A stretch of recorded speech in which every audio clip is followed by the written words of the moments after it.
Congratulations. Either Thank way, you. definitely had one of each. And boy, they're individual rewards and challenges from up above. And David saying good morning, every Vol fan, as Tennessee closes in on the Orange Bowl. We've got a huge show. I want to get into these opt-ins, opt-outs, and I want to tell you why Tennessee's opt-ins are a more significant factor than what Clemson has. So that's kind of the new thing. We used to go into bowl season, Amanda, and we used to say, how motivated is this team? So the easy, just 20,000 foot view would be Clemson thought they would be playing for a national title. They might not be very motivated. David says, congratulations to Amanda. Um, the and that's how we used to go into bowl season. We'd say both of these teams really should be a little let down. Tennessee, midway through the season, thought that they would make the college football playoff. Please hit that like button, the thumbs up. We greatly appreciate that. Clemson, what do we think about Clemson? Well, we thought Clemson would be playing for a national title at the beginning of the year. That didn't happen for either. So they end up in the Orange Bowl. And I used to go into bowl games about motivation and what motivates a team to improve. And this is one of those situations where in the motivation category, it's probably a negative check for both teams because of how the season played out. However, I think there's a new way to judge that, and that's opt-outs. And Amanda, the opt-out thing has gotten crazy. I want to ask you what changes you might make. I'm watching Coastal Carolina last night. Uh, the center for Coastal Carolina and the quarterback are both in the transfer portal. And that just seems odd to me that you would be playing for a team and you're already most likely going to go. You can come back, but that rarely happens. And then, in fact, the center is already committed to North Carolina. So I don't know why he's even on the field. The Coastal Carolina quarterback tweets out last night that's the same thing as coaches have done for years. And that is true. And you and I have hashed that out. If you want to turn yourself into a professional athlete, you can do that. And they have.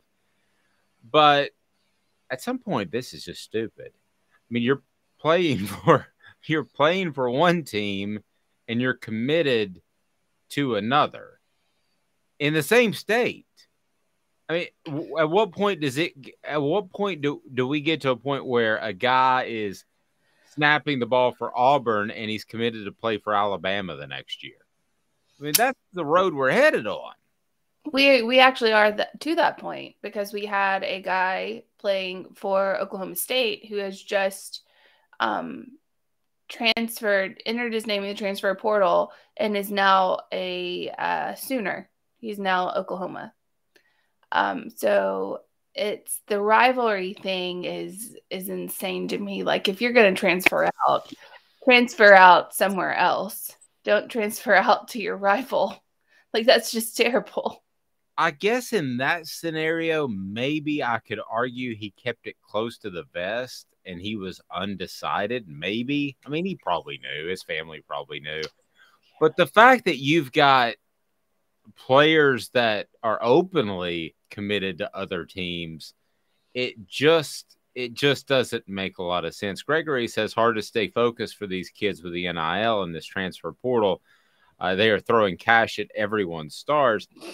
And that's absolutely correct. I mean, Amanda, you're about to have a son.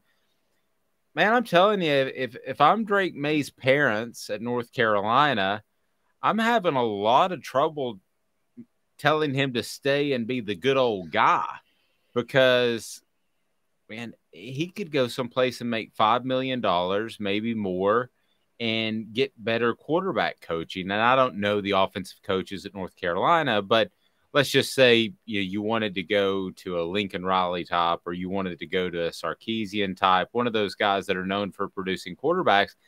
That's a good business decision. So I don't know how they fix this or if the toothpaste is out of the tube.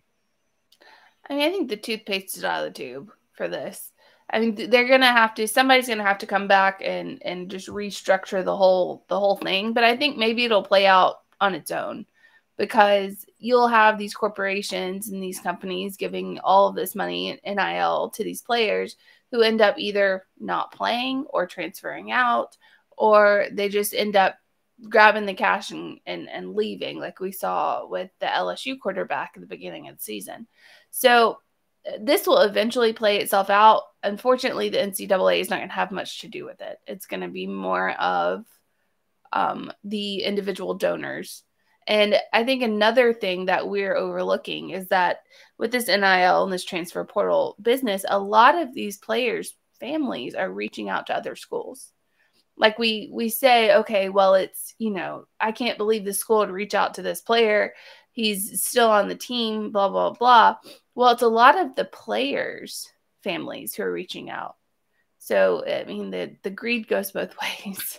I'm a little surprised. And by the way, the Down and Dirty at 30 is brought to you by Zach England.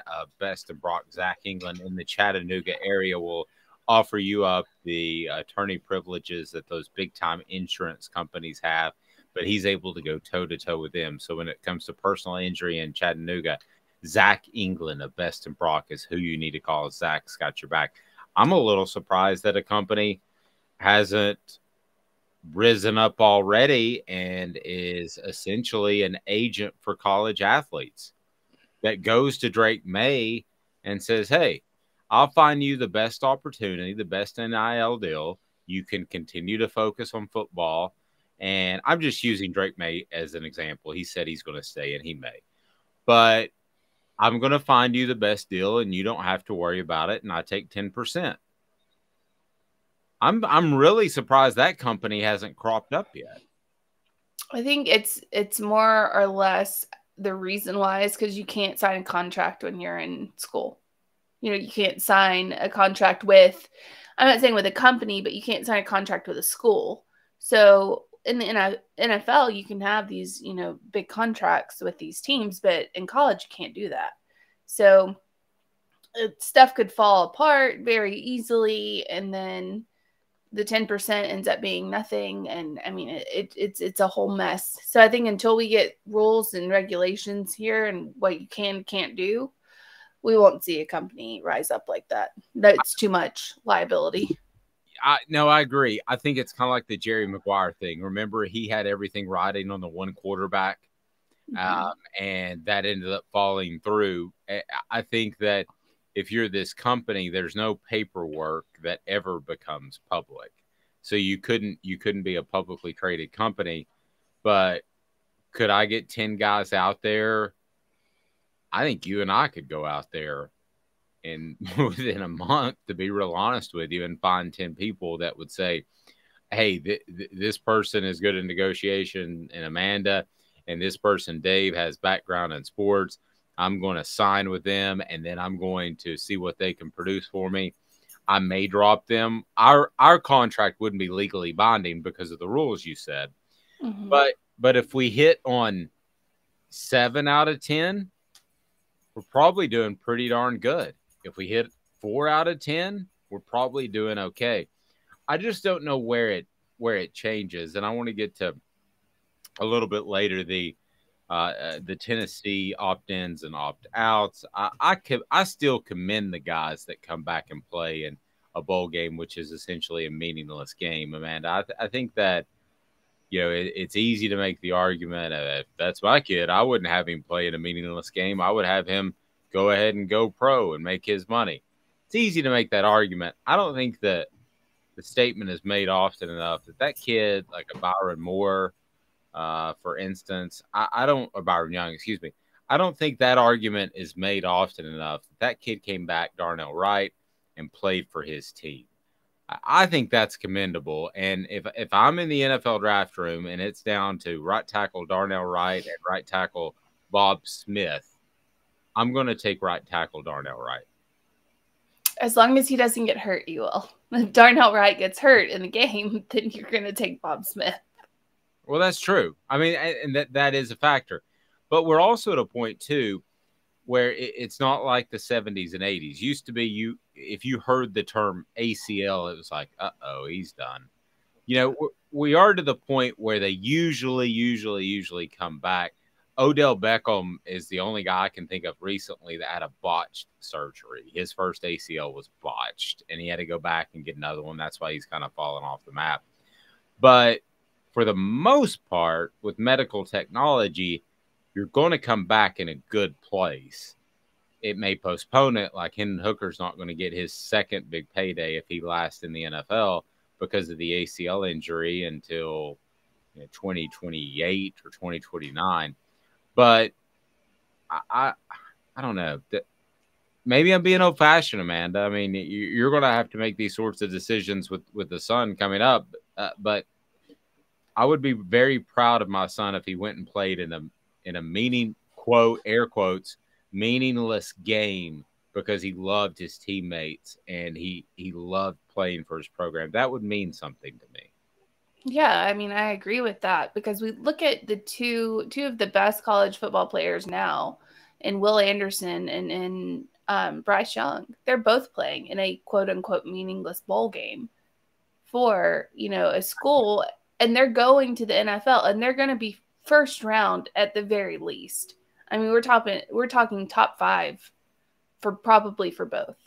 So if they can do that, then everybody else should be able to do that as well, just in my opinion. Character should matter, and it doesn't matter most of the time in football anymore. It very rarely matters anymore. I think the other problem is you don't have a level playing field, and we all know this. So the Alabamas and the Tennessees of the world that have that type of money from their boosters can pay those guys. Does North Carolina have that? I doubt it. I bet most of that's going to basketball. I bet that's a lower level of spending. So I don't know what changes